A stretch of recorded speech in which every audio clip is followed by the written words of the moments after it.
In international news, a savage country mired in the Middle Ages has threatened to go to war against a savage country stuck in the Stone Age, causing annoyance among civilized people with better things to do. The medieval foreigners, who wear funny clothes and speak in an incomprehensibly guttural language, have accused the primitive foreigners, who barely wear any clothes at all, of violating tribal agreements formed hundreds of years ago when the medieval foreigners were primitive and the primitive foreigners were practically mythological.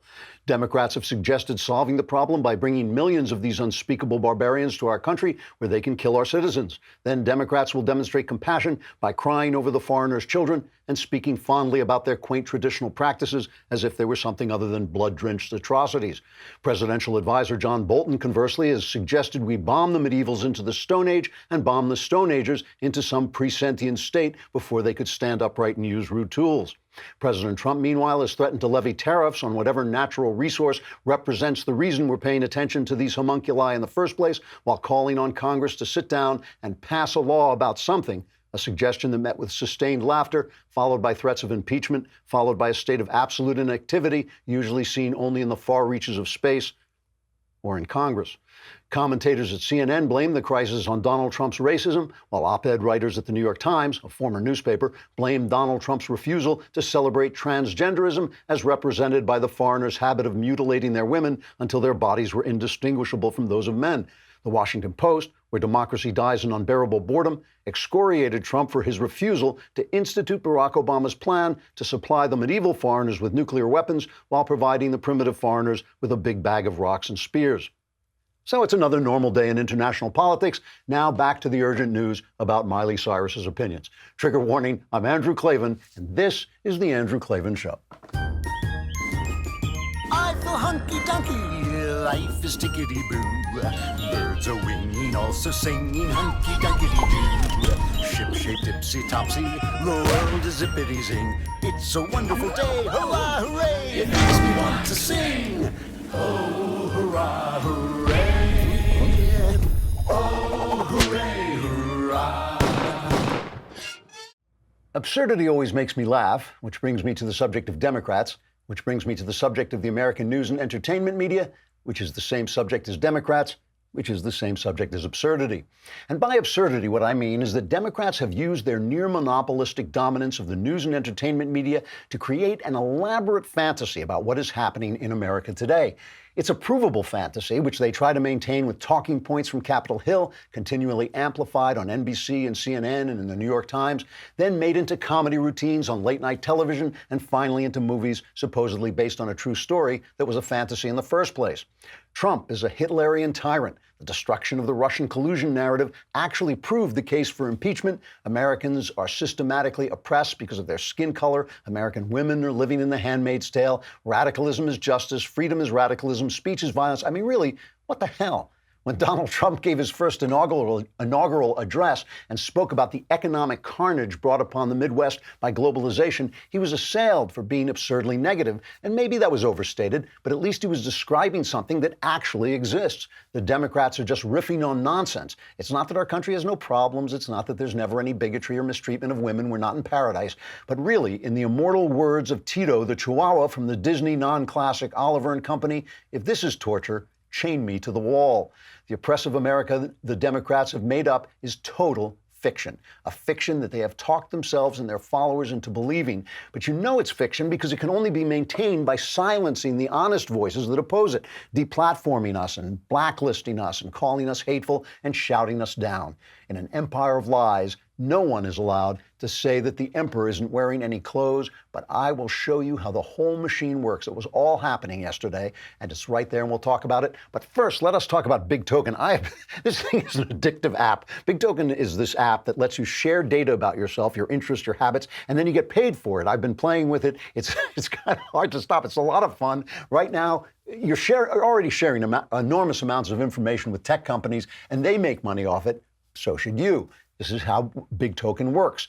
First, you download the app, you sign up for a free Big Token account, and next you complete actions to earn points, like answering surveys or checking into locations, connecting your social accounts, and more. Then you can redeem your points for rewards such as cash and gift cards, or donate your earnings to charity. You choose what data you share with Big Token, and then you get paid for it, and you can also get more points by referring friends and family. Your data is always secure in Big Token, and based on the data you choose to share, you'll be placed into specific ad groups, and brands will buy access to those ad groups for use in personalized advertising. But at least this time, you get paid. It's different. So if you want to start earning money for your data, go to the App Store or Google Play, search for Big Token. That's BIGTOKEN. That's one word. Download the app and sign up. Make sure to use my referral code Klavan. Again, search Big Token in the App Store or Google Play. Download the app and use my referral code Klavan to sign up, claim your data, and get paid, and learn how to spell Klavan. It's Klavan. Mailbag tomorrow. Oh my God, please stop screaming at me. Well, go on to dailywire.com, subscribe, because you have to subscribe to be in the mailbag, where it's a little comfortable, but you get to ask questions. Here's what you do. Go to dailywire.com, hit the podcast button, hit the Andrew Klavan podcast. It's a little mailbag thing. Press that. You can ask me anything you want. Religion, your personal life, political questions. All my answers are guaranteed, certified, 100% correct, and will change your life, sometimes for the better. So, Tito the Chihuahua, my hero. Hey man, if this is torture, chain me to the wall. We're living in America, but I mean, it's just a nightmare in the imagination of the left. You know, yesterday I played this clip of an abortion radical saying that having a baby is doing violence to the mother's body. So we have to commit violence against it. We have to kill it. That's why abortion is justifiable. It's obviously kind of a kook, but kind of a kook.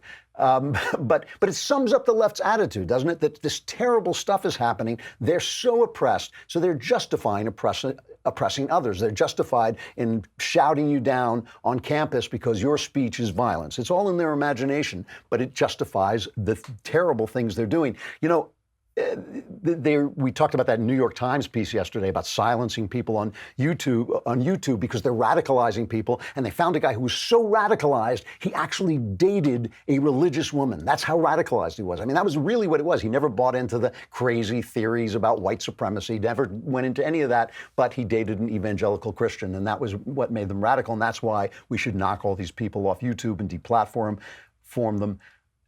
It's all about the fact that they own the media. They own the entertainment media and they own the news media, and then the Democrats send out their talking points, and those become the news and then history. You know, there's a show on Netflix right now called When They See Us, about something that I remember. I was in New York when this happened, the Wilding incident, where a woman was just a Central Park jogger, was beaten and raped almost to the point of death. Other people were beaten and beaten also. It was about 30 rioters went through Central Park, and 5 guys were sent away for it. And then later on, somebody, this guy in prison, a psychopath, said, no, it was I who did the raping, and they found out his DNA did match up. And so these guys were theoretically exonerated. The thing is, they weren't exonerated for all the things that they were charged with. They were charged with, riot and assault and all these things, and they were not exonerated for that, but they were, and they made a big killing off it, and they reformed their lives, it looks like. So they're doing this thing, When They See Us, in which Linda Fairstein, who writes a piece about it in the Wall Street Journal today, very well-respected prosecutor, also a fairly good mystery novelist, she wrote a piece saying, look, these guys confessed. They made a statement. They have parts in this Netflix show about Linda Fairstein as a bigot, which she never was, as kind of planning how to set these guys up, which she never did, leaving them in their cells, not allowing them to go to the bathroom, which, as she says, if that had really happened in any good pretrial hearing, they would have brought that up in order to get their statements thrown out of court. But in fact, they said there were confessions, there were blood stains, there was corroborating testimony, there was dirt on their clothes. One of them testified, made the statement that he had simulated sex on this poor woman's body, and in fact, they found semen in his underwear, which would corroborate that. But they have this powerful fantasy-making machine, so that now, as as someone once said, that this is all people will remember. People will watch this and they will think this is reality, especially the left that just eats this stuff. They read the New York Times every day and they think that's the news instead of hate speech about Donald Trump. So it's all theater with these guys. Yesterday in the House Judiciary Committee, which is the one run by Jerry Nadler, right? And they had this hearing with a title. It even has a title, so it makes it easier to turn it into a Netflix movie, Lessons from the Mueller Report. But they don't have any lessons from the Mueller report. Mueller exonerated Trump on charges of Russian collusion, after which anything he may have screamed, fire that man who will rid me of this turbulent priest, whatever he said, doesn't mean anything, right? Because he never did anything to stop the investigation. He cooperated with the investigation. They gave him millions of documents. Everybody, Don McGahn, went and testified. So they got nothing, but they're trying to keep this narrative alive rather than say, oops, never mind, which is what they should say. So who do they bring to testify? John Dean. Now, for those of you who don't remember John Dean, all right, John Dean was the architect of the cover-up in Watergate, right? Not a hero. He's not a hero. He was the architect. He was the mastermind. The FBI called him the master manipulator of the cover-up. To save his keister, he testified, and it was a big deal that Nixon's attorney went and testified, right? And because of that, he was convicted of only one felony. He dealt down to one felony. He was given a sentence of 1 to 4 years in prison, but in the end, he served that time by hanging out in the with the Democrats, basically, and testifying, and then that was his time served. So he was like 4 months time served, and he was let go. So he made a deal. Since then, he has been making a career out of accusing Republicans of being worse than Nixon. He wrote a whole book about George W. Bush, Worse Than Nixon. I don't remember the title, but it was something like that, right? So they bring him on to testify about this case, about which he knows nothing, right? A complete dog and pony show. Matt Gaetz just took him apart. Let's play that clip. Here we sit today in this hearing with the ghost of Christmas past because the chairman of the committee has gone to the Speaker of the House and sought permission to open an impeachment inquiry. But she has said no. And so instead of opening the impeachment inquiry into Donald Trump, which is what the chairman wants to do and what I presume a majority of Democrats want to do, we're here reopening the impeachment inquiry potentially into Richard Nixon, sort of playing out our own version of that 70s show. And what I really regret, it is striking, Mr. You're Gaetz, here as a prop. You are functionally here as a prop because they can't impeach President Trump because 70% of Democrats want something that 60% of Americans don't. So they're in this no-win situation, and you sit before us here with no knowledge of a single fact on the Mueller report, on a hearing entitled Lessons from the Mueller Report. Mr. Gaetz, can I answer your question, please? It's not your time, Mr. Dean. It's my time. So here's the deal, right? We have a false accusation against the President of the United States that he was an agent of Russia. My colleagues on the Democratic side made that accusation. And so where do we go from here? I mean, that is devastating stuff. And then Steve Cohen, the Democrat congressman, he says this is why it had to be done. Let's cut to. Well, it's not just a show, but for the part of it that it is a show, it's okay. The American public needs to be shown what was in the Mueller report. I think it's been said only 2% of the people read it, and I can understand that. It's not the most, it's not page-turner material. So the American public took what Barr gave them in his 3.5-page synopsis, claiming there was no collusion, and collusion's not even a legal term and was not in there. It's like, my dad owns a House committee, let's put on a show. You know, he's saying it's worth doing it because nobody read the Mueller report. If people had read the Mueller report, they would have said, wow, this president, boy, he really yells a lot and he says dopey things, but he doesn't do that much. They can see that. They can see that with their own eyes. They don't need to read the Mueller report. He was let off the hook for being a Russian spy, which is what they accused him of, treason. They said this on CNN again and again. They said it on NBC. You know, he committed treason. He was a Russian asset, as they like to put it. It didn't happen. And so they're just running this show with this, as Gaetz said, it's a prop. Ring. Ring's mission is to make neighborhoods safer. These are really cool. I mean, I use them, I have them, but I like to use them from the other side when I visit my pal, Jonathan Hay, and I press the button and I say, hey, it's me, and he can see me on his phone and talk to me and say, oh my God, nobody's home. There's nobody in here. It really works well. You might know about their smart video doorbells and cameras that protect millions of people. They also have an excellent motion-sensitive floodlight that goes on. Ring helps you stay connected to your home anywhere in the world. So if there's a package delivery, a surprise visitor, you'll get an alert and be able to see, hear, and speak to the people there from wherever you are on your phone. That is thanks to the HD video and two-way audio features on Ring devices. As a listener, you have a special offer on a Ring starter kit that's available right now with a video doorbell and the motion-activated floodlight cam. The starter kit has everything you need to start building a ring of security around your home. Just go to ring.com/Klavan. That's ring.com/Klavan. Anyone comes to your home, you just press the button, look at them and say, how do you spell Klavan? And if they know, do not let them in, because they've been listening to the show and you never know what that is going to do to the human mind. So why is all this allowed? Why is all this even covered? Why is all this not just laughed off of television? It's because Donald Trump is such a threat, a Hitlerian threat to the nation. Here is Hillary Clinton giving the case. So when I read a book like Madeline's and you want to just jump up and yell at points like, why didn't more people speak out? You know, where were the leaders? Where were the business leaders and the academic leaders and the press leaders? And for a million different reasons, in a lot of these settings, people were either not paying attention or they had the unfortunately foolish idea that a Mussolini or a Hitler could be controlled. And so the demagoguery, the appeal to the crowd, the very clever use of symbols, the intimidation, verbal and physical intimidation, was overlooked. And this is a classic pattern. There is nothing new about it. It's just different means of messages being delivered.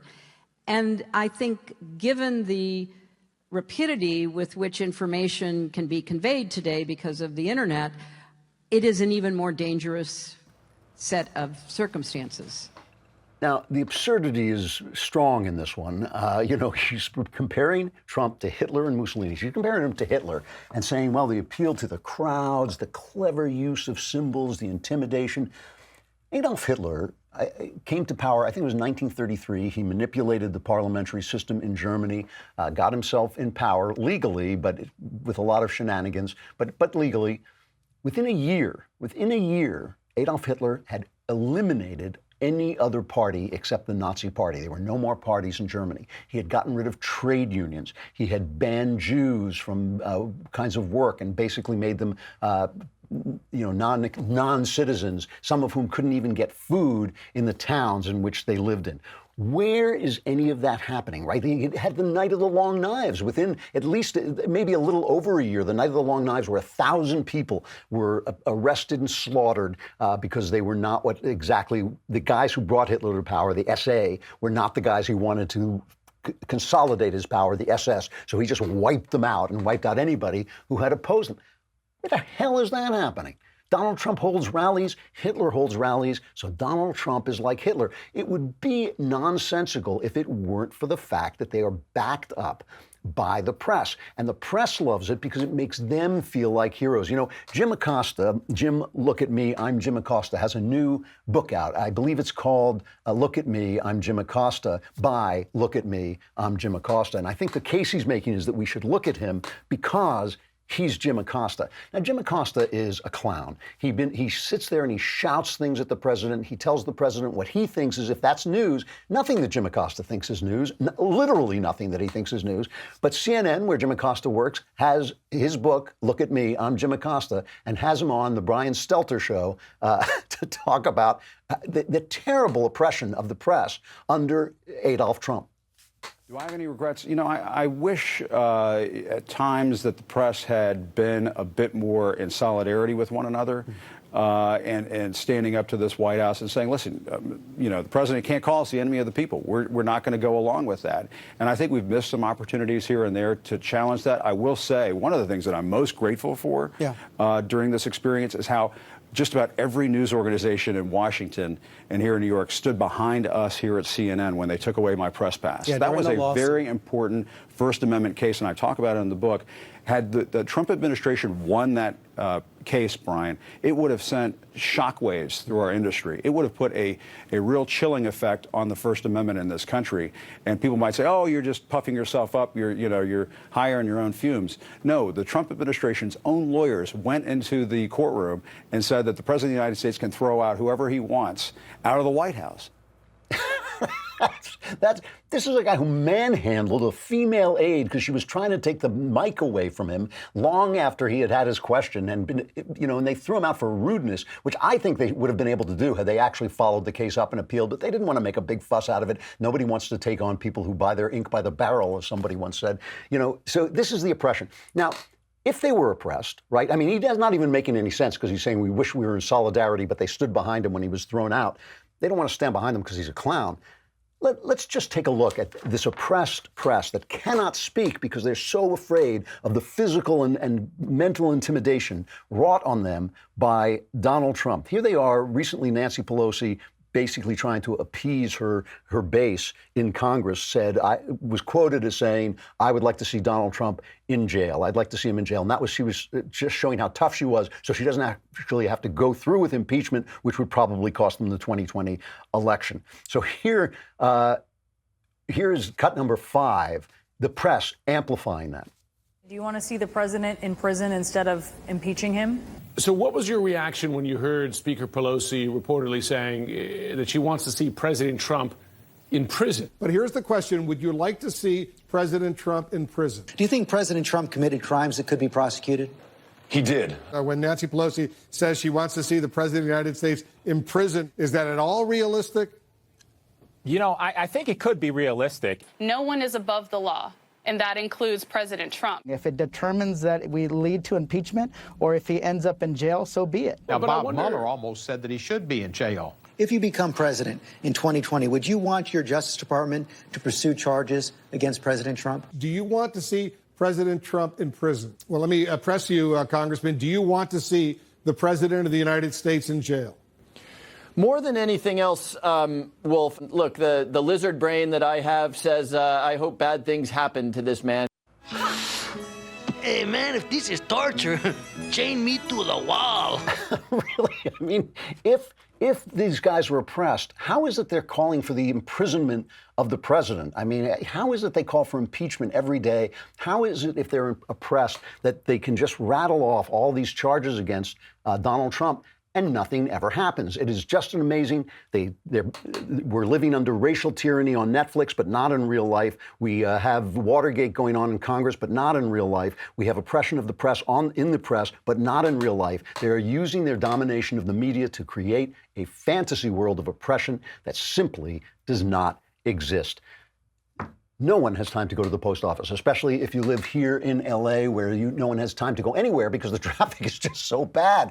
I love the post office. I use it a lot, but I cannot get in my car and drive the half a mile because it's 40 minutes to get there. So you use Stamps.com. It's one of the most popular time-saving tools for small businesses. Stamps.com eliminates trips to the post office and saves you money with discounts that you can't even get at the post office. Stamps.com brings all the amazing services of the U.S. Post Office right to your computer, whether you're a small office sending invoices, an online seller shipping out products, or even a warehouse sending thousands of packages a day, or just a guy who wants to send a letter. Stamps.com can handle it all with ease. Once your mail is ready, just hand it to your mail carrier, drop it in the mailbox.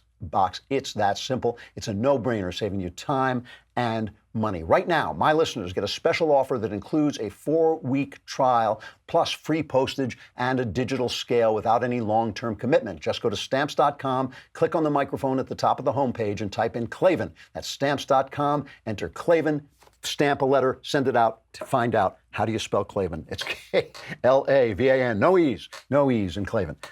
So yesterday I did an interview. I'm going to stay on and not cut you off if you're watching on Facebook or YouTube, but come over to dailywire.com and subscribe so you can be in the mailbag tomorrow. I have met some of the most famous stars in Hollywood, certainly. I've met one president. I've met a lot of famous people. I never get overawed. I'm never really that impressed by who I meet. Not that some of them aren't great people, not that some of them aren't actual heroes.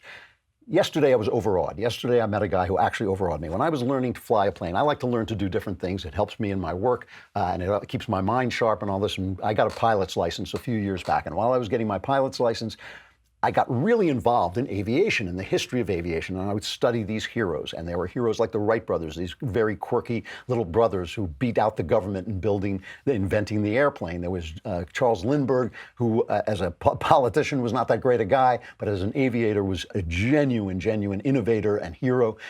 John Glenn was one of my favorites. But there was just nobody that really struck me like the Tuskegee Airmen, a group of African-American military pilots who fought in World War II despite the bigotry that tried to prevent them, that surrounded them. And yesterday I got to meet Lieutenant Colonel Harry Stewart, who was one of them. I have to tell you, I would never get nervous doing interviews with anybody. I was actually nervous and overawed. They tried to stop them from doing what they do. Eleanor Roosevelt famously went up and flew with one of them, and that really made a difference. Colonel Stewart has a new book out called Soaring to Glory, a Tuskegee Airman's firsthand account of World War II. It's co-authored by Philip Handelman. It tells his experience flying over Europe while helping to defend freedom, even though he wasn't afforded that same freedom in his own country. If I ever had sat down and talked to a giant, it was yesterday. I think you'll really enjoy the interview. Take a look. Lieutenant Colonel Harry Stewart, it's an honor to meet you and an honor to have you here. I'm so glad you could come on. Thank you. Thank you. Let's start at the beginning. How did you get into flying in the first place? Well, I guess it was a desire ever since I was a child. I was born in Newport News, Virginia, not too far from Langley Field. And my parents tell me that while in the crib, I used to watch these planes from Langley Field flying over and used to Google at them. And at 2, the family moved to New York and moved about a mile and a half from the airport there. It was named North Beach Airport at the time, but in 1939 it changed its name to LaGuardia Airport. But as a teenager, I used to go out and just watch the planes take off and fantasize about being up in the cockpit and flying the plane myself. And so did you start flying before the war, before the military? Never was in a plane before going into the Cadet Corps, and that was my first plane ride. So now, how did you find out that did you find out first that there was going to be an Air Corps for black people, or did you just volunteer? Well, I always felt as though I wanted to be a pilot, and I didn't really know about the restrictions at that time, that the prejudice involved there, that no blacks were flying in the airlines, nor would they accept any at the time. I'm talking about before the war. But as the war cloud started gathering in 1938, 39, and 40, a draft took place. And any able-bodied citizen, anywhere from 18 to 38, had to register for the draft and were subject to a lottery of recall as far as the going into the service was concerned. I knew I would probably be going in at 18 because of the draft there. And one way to beat going into the service and just being assigned anywhere is to choose a branch of the service and volunteer. So that's what I did. I volunteered, and when I went to volunteer, I found out that they did not, at the time, accept African Americans for training as aircrew members or pilots there. It was a little while after that, in high school, that I happened to read someplace that the Air Corps relented and decided that, yes, we will go ahead and accept African Americans for training as pilots and aircrew members, but it must be on a segregated basis. Well, what I did, I forgot about the word segregated basis. I just saw the one that, yes, we will accept them. Yeah. I sped right down to the recruiting center and volunteered. I took the test that they had at the time. They gave you a mental and physical test, right. And I was accepted. And then I was called to service in April of 1943. Okay. And so you've never flown before? Never had flown before. And it was, quite an experience because I had fantasized about flying. I'd see the planes flying in the air and I'd imagine myself at the controls, and I imagined what the controls would be like. And as a kid, I used to have one of these, what we call pushos, but they're go-karts. Okay. And the pedals on the go-kart, you push the right pedal to go left, and you push the left pedal to go right, because it was a pivot in the front there. And the first time I got in the plane, and the instructor says, well, you've got the controls there. He says, try a left turn, and I pushed my right foot in on the rudder to make a left turn. So I had to get over that negative transfer. Right. And of course, a view, the perspective from the cockpit was entirely new to me. Yeah. They had the section lines, as you're familiar with, and the different identification areas on the ground. So it was becoming used to that, but it came to it quite fast. Now, when you actually got into the service, did you encounter prejudice within the service? There are stories about white commanders who came to the Tuskegee Airmen who were not sympathetic. Did you encounter that? I did not encounter that. This is not to say it didn't occur, but when it occurred was prior to my going into the service there. Actually, the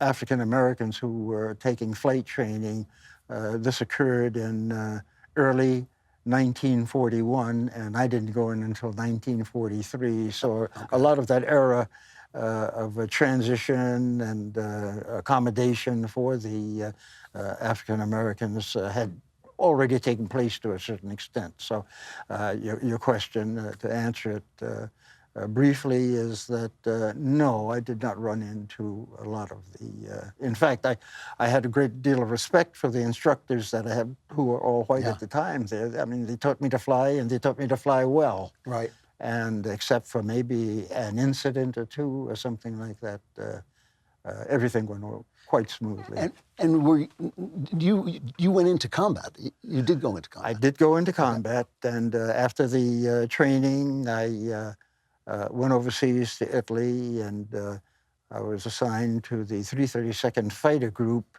and our job was to escort B-17s or B-24s, Liberators, to their targets in Central Europe there. And of course, the job being to protect those bombers from interception by foreign enemy aircraft.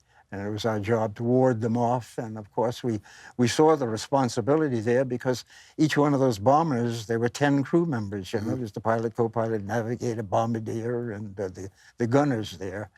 And any one of them that was shot down, you're going to potentially lose 10 men there. So it was a responsibility, and we recognized that responsibility, and we tried our best to.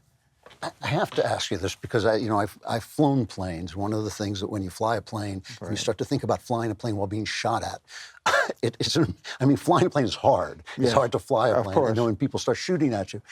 So the first time you got into a plane and you took off, were you overwhelmed, or did you think, no, I can do this?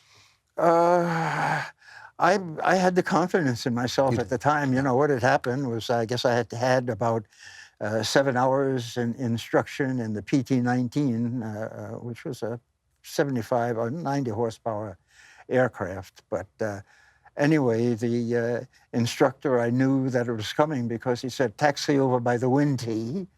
And I taxied by the wind tee, and he was sitting in front there, and he started unbuckling, and I said, this is it, He stepped back on the wing there, got out and stepped back on the wing, and he says, well, go out, do what you've been doing with me all the time, and everything will be fine, and just come back to the tee here when you land. And I says, oh boy, this is it. So I remember breaking ground. I remember going down the grass strip there and pulling back on the stick and breaking ground, and then that was that feeling of exhilaration. I said, it's mine, I'm doing it, and this is it. So I came back around and landed taxied up to the tee, and he says, take it around again. So he did this 3 times, and that was it. That's great. That's right. So now you're flying a plane. Yes. But you're in combat. How do you control a plane while under attack? I mean, well, you learn to do these things, you know, and I guess what they call mental and physical coordination, or all of them come into play because of your training there. But I guess, you know, the 2 things I remember in combat there was the first time I went on a mission, and the second time was when I got into a dogfight with a number of enemy planes, and I ran into a horde of FW-190s, which was a premium German fighter plane, and it was up in Austria. And we were on what was known as a fighter sweep at the time there, and there were 7 of us that had voluntarily separated from the rest of the squadron that we were flying with and the bomber formation, and this horde of German fighters attacked us. 3 of us were shot down. The first made it back to friendly territory, Yugoslavia, and landed there. The second pilot, he was shot down and killed instantly. The third pilot, a fellow by the name of Walter Manning from Philadelphia, Pennsylvania, his plane was disabled and he had to bail out. And he bailed out over a town. It was Linz, Austria. And when he landed, a mob of the local citizenry picked him up and took him to the local jailhouse and put him in jail. But 2 nights later, that same mob broke into the jail and took Walter out, beat him up pretty badly, and then lynched him from a lamppost. Oh, my God. So these things did happen during the war. Yeah. And it wasn't, you know, I mentioned it wasn't just unique as far as the African-American pilots were concerned. Right. This happened to a lot of the white pilots that went down, especially the bomber crews. Yes. And anyway, incidentally to that, just a little over a year ago in April 1st, the government of Austria invited me back over because they made a memorial to Walter, and they were having recanted about the populace murdering Walter at the time there, so they wanted to give a memorial to him and represent it as the Austrian government. So I was invited over to that memorial, which was very, very, very moving.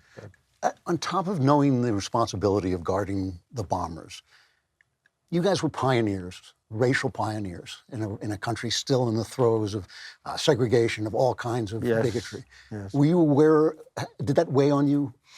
My eye was on the prize, and as I tried to mention before, the prize was my getting my wings, becoming a pilot. This is something before the war I wanted to do, and I wasn't going to let anything get in the way, and certainly not defeat myself and the objective that I had there by caving in to the discrimination that was at hand at the time.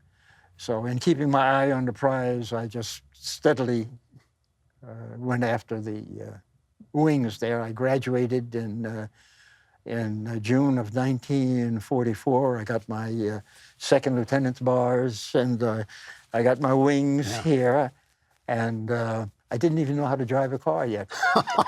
You flew a plane before you drove a car. But in New York, I didn't need, you know, the family didn't need a car, you know, with the transportation system that they have there.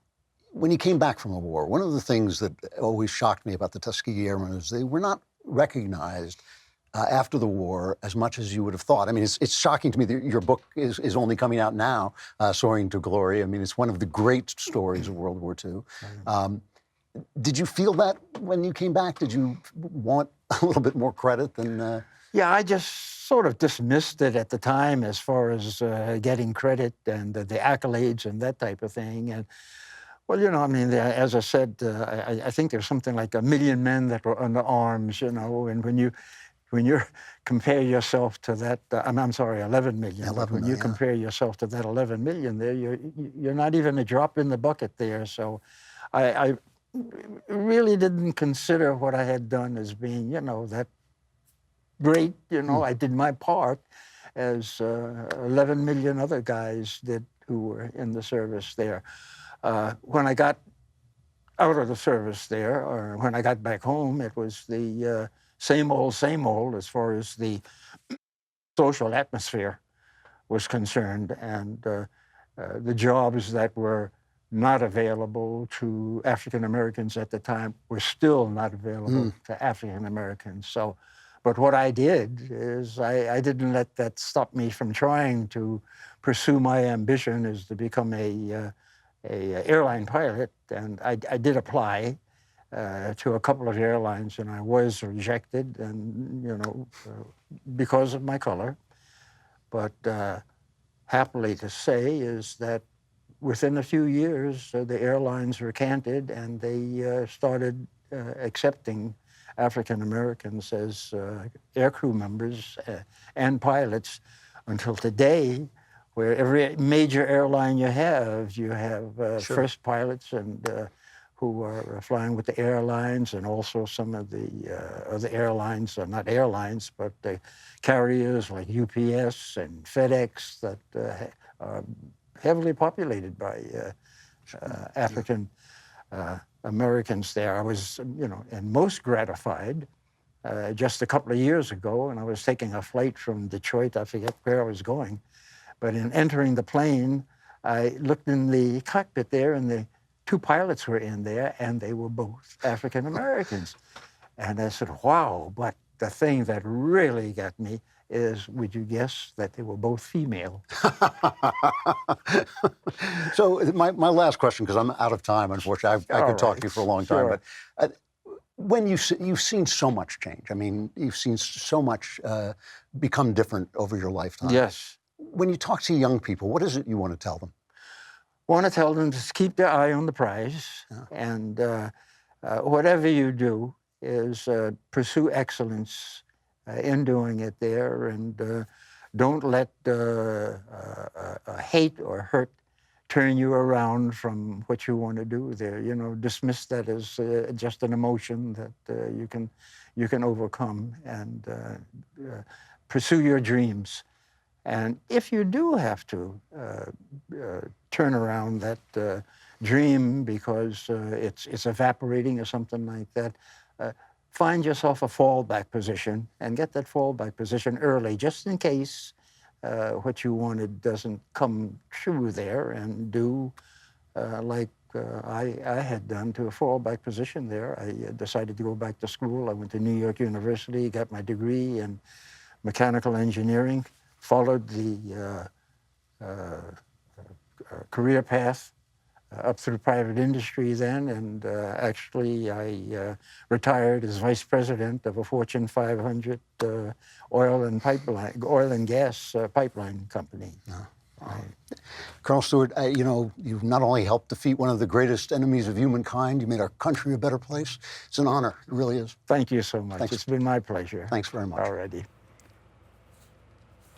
That's Lieutenant Colonel Harry Stewart. The book is called Soaring to Glory, a Tuskegee Airman's first-hand account of World War II. It's co-authored by Philip Handelman. You can tell I got, I admit it, I was overawed by the guy. I mean, he just, I have this theory that change comes, I'll say this is a final reflection here, that activists don't do anything. That activists ride the tide of change. Change is made by guys like that, okay? When I was studying all these different aviation heroes, I watched the HBO movie Tuskegee Airmen. There are two movies. One was made by the Lucas people. It's called something like Red Tails. Colonel Stewart himself said that one was it was too much Hollywood, but the HBO one was pretty good, I thought. And John Lithgow is in it as kind of an evil, or racist, I should say, senator trying to stop the airmen from being formed. And I was watching it with my daughter, who was still living at home at the time, and Lithgow makes this racist speech, and she turned to me and she said, is he insane? Is this senator, not Lithgow, obviously, is this senator insane? And I tried to explain to her that when insanity is the narrative, sane people do insane stuff. You know, I talk about this with George Washington holding slaves. I think it's true today of the left with abortion. You know, I think that good people are supporting horrific, abominable things because the narrative surrounds them and they can't think outside it. And once that narrative passed, it's easy for activists to get up and open their big mouths and shout and parade and pretend to be heroes. But meanwhile, a guy like this, he uses the word, I kept my eyes on the prize. What he means is he did what he wanted to do with this tidal wave of narrative, of racist narrative standing against him, you know. And these guys are giants. They're giants. And it's just to be in the guy's presence, you know, he's old enough, he's literally old enough to be my father. And to be in his presence, a guy who just, with his body, you know, not with his mouth, with his body, walked into that tide of prejudice. You know, what I was saying about my daughters, people today don't know. They don't understand what it was. Even I am too young to really understand the kind of racism that permeated the atmosphere, not just of this country, but really the world. But it was bad in this country and certainly in the South. And just to say that, like, a guy couldn't fly a plane because he was black, and he couldn't fight for his country because he was black, he couldn't then, even after the war, become a commercial pilot because he was black. And this guy just pushed that back with his body, not with his mouth. He just made it change by himself. God bless him for what he did for all of us. I'm sure he will. Tomorrow is the mailbag, so be here, ask your questions. Got to subscribe at dailywire.com. Hit the podcast button, hit the Andrew Klavan podcast, hit the mailbag. Ask anything you want. All my answers are guaranteed 100% correct. How much better than that can you get? And the subscription is only $100 for the entire year. Plus, you get the Leftist Tears tumbler, and I can't even list all the other things. I'm Andrew Klavan. This is The Andrew Klavan Show.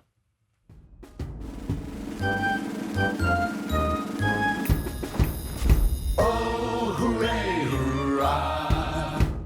The Andrew Klavan Show is produced by Robert Sterling. Executive producer, Jeremy Boring. Senior producer, Jonathan Hay. Our supervising producer is Mathis Glover, and our technical producer is Austin Stevens. Edited by Adam Sayevitz. Audio is mixed by Mike Cormina. Hair and makeup is by Jesua Alvera. And our animations are by Cynthia Angulo. Production assistant, Nick Sheehan. The Andrew Klavan Show is a Daily Wire production. Copyright Daily Wire 2019. Hey guys, over on the Matt Walsh Show today, there is this straight pride parade, this heterosexual pride parade that's happening in Boston in a few weeks. Now, we're told that this event is offensive and stupid, but if it's stupid to have a straight pride parade, then isn't it also stupid to have a gay pride parade? We'll talk about that. Also, the LGBT lobby has not stopped going after Jack Phillips and Masterpiece Cake Shop. They keep going after this guy. We'll talk about the latest in that saga, and we'll get to your emails today on the Matt Walsh Show.